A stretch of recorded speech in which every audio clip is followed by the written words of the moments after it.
이 고려에 닫혀 왕후를 여러 명 두는 그 제도를 계승하지 않았다는 것, 그것이 중요합니다.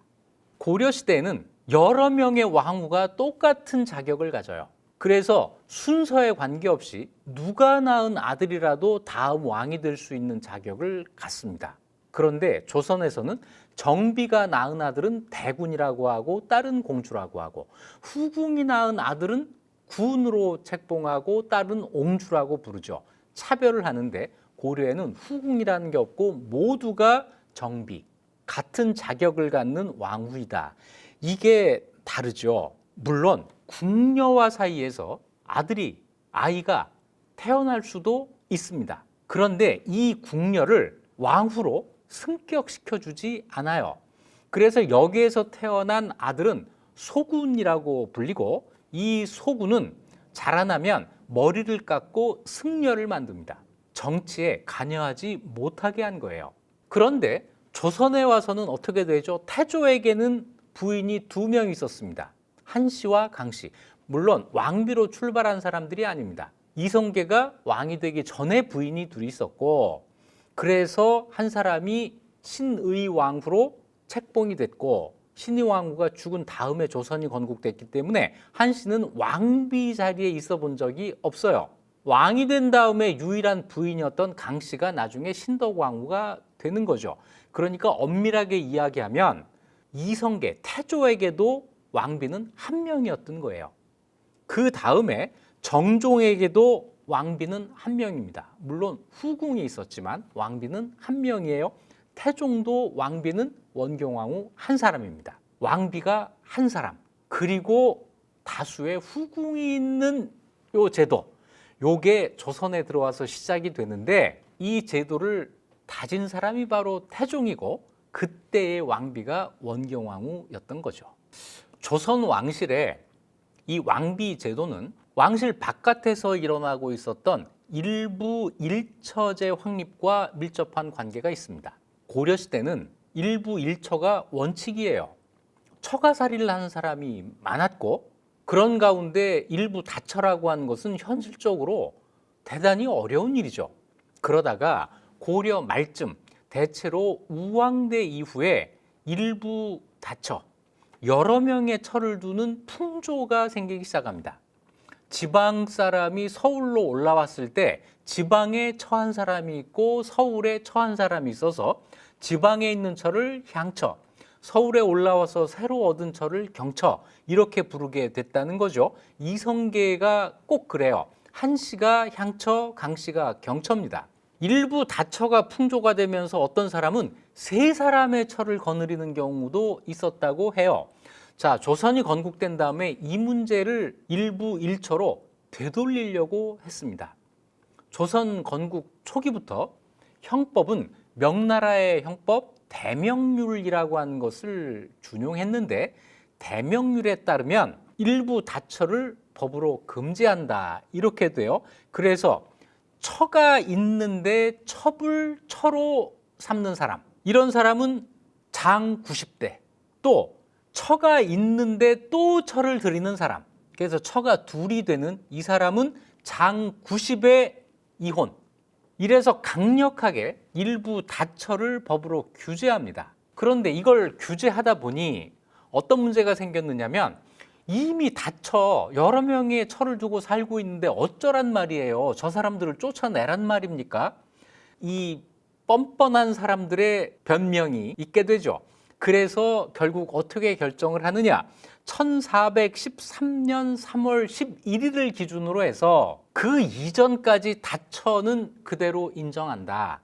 단 이 이후로는 여러 명의 처를 두는 것은 금지한다. 이런 원칙이 세워집니다.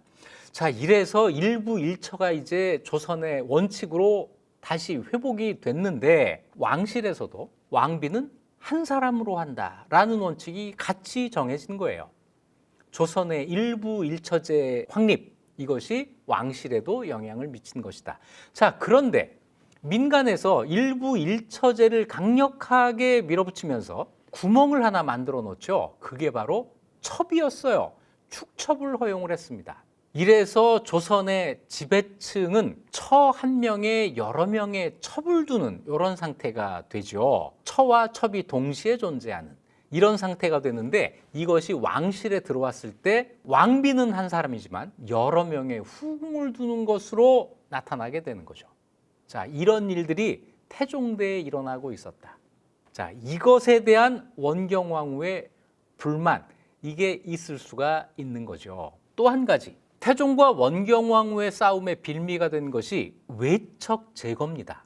태종은 처남 넷을 죽였어요. 그런데 이 처남 넷이라는 것이 꼭 내가 미워하는 내 부인의 남동생들이야 이래서 죽였다기보다는 외척이 정치에 관여하고 권력자가 되면 안 되라는 생각에서 그런 일을 벌였을 수가 있는 거죠. 자, 민무구와 민무지를 죽일 때 어린 협유 집권이라고 하는 혐의가 씌워졌던 것도 바로 그거예요. 태종은 원경왕후의 남동생 넷만 죽인 게 아닙니다. 자기 아들의 처가, 그러니까 세종의 처가도 풍비박산을 내요. 살아있으면서 아들에게 양위를 했습니다. 그래서 세종이 즉위를 했어요. 즉위한 바로 그 해에 커다란 옥사가 일어납니다. 그래서 세종의 장인이었던 심온이 사약을 먹고 죽고, 심온의 동생 심정이라는 사람이 참형을 당해요. 그리고 세종의 장모와 처제들, 그러니까 중전 심씨의 어머니와 여동생들은 전부 관비가 됩니다. 관노비가 된 거예요. 이렇게 보면 태종의 행동에는 하나의 일관성이 있습니다. 외척을 모두 제거한다라는 것인데, 이 외척이 갖는 의미가 고려시대와 조선이 좀 달랐기 때문에 생긴 일이라고 볼 수 있습니다. 고려 조선은 똑같이 국왕의 친척, 이걸 종친이라고 하죠. 종친은 정치 행위를 할 수 없게 돼 있었습니다. 종친 불사글에서 관직에 못 오르게 해놨어요. 오히려 정치에 관여할 수 있는 사람은 왕실의 외척들입니다. 이 왕실 외척은 태어날 때부터 외척이 아니에요. 그렇기 때문에 어느 정도 관직에 오르고 정치 활동을 하던 사람이 왕실과 혼인을 하고 외척이 되죠. 따라서 그 활동을 계속할 수가 있습니다. 왕실의 외척이라고 하는 이유 때문에 권력을 잡기가 쉬워져요. 실제로 고려시대에 외척들이 정치에 관여해서 분위기를 흐려놓는 경우가 많이 있었단 말이에요. 게다가 이방원이 생각하기에 자기 집안은 한미했어요. 고려시대 이후 아주 오랜 뼈대 있는 집안이 아닙니다. 이 집안이 상대해야 되는 외척 가문들은 고려시대 이후에 대단한 기반을 갖고 있는 가문들이에요. 이 가문이 외척이 되어서 권력을 행사하려고 한다면 앞으로 조선 왕실이 어떻게 상대할 수 있을까라는 이 걱정을 했겠죠. 그래서 자기의 처가, 아들의 처가를 전부 무력화시켰던 것인데, 여기에 원경왕후 집안이 직격탄을 맞은 거죠. 태종은 외척의 대두를 끝까지 경계를 했습니다. 세자, 그러니까 양령의 결혼을 시키면서 양령의 처부, 장인이 되는 사람들에게 특별히 부탁을 합니다. 김할로라는 사람인데, 이 김할로를 불러다가 자네는 멀리는 심효생을 본받지 말고 가까이는 민씨를 경계하라. 멀리는 심효생, 이 심효생은 누구냐면 이성계의 세자였던 방석의 장인입니다. 그때 심효생이 방석의 장인이 되면서 외척으로 정치에 관여하려고 했다는 거예요. 가까이는 민씨, 지금 왕비의 처가를 경계하라. 그렇게 되지 않도록 해라. 자기 아들의 처가가 외척으로 정치에 관여하는 것을 미리 막으려고 한 거죠. 일관성이 있었다. 태종은 어찌 보면 정치적인 사고를 한 거예요. 그런데 원경은 그것보다는 좀 더 인간적인 사고를 한 겁니다. 그래서 저는 이 태종과 원경의 불화는 피할 수 없는 것이었다. 어떤 의미냐면요, 마치 고려 여자와 조선 남자의 싸움 같이 보여요. 원경은 고려 여자입니다. 아, 고려 시대는 다 이렇게 했어. 내가 잘할 때 이 고려는 다 이런 나라였어. 이걸 왜 자꾸 바꾸려고 하는 거야? 태종은 우리가 새 나라를 만들었어. 이제 이 새 나라는 고려처럼 하면 안 돼. 새로운 제도를 만들고 거기에 따라야 돼. 그런 것이 아닐까 하는 겁니다. 특히 원경은 결혼할 때 왕자의 부인이나 세자의 부인이나 국왕의 부인으로 간택된 사람이 아니에요. 그저 한 개인과 결혼을 해서 부부가 됐고 이 부부가 나중에 왕과 왕비가 된 겁니다. 그랬을 때 내가 어떻게 하면 왕비처럼 행동하는 거지? 이 생각이 다를 수가 있습니다.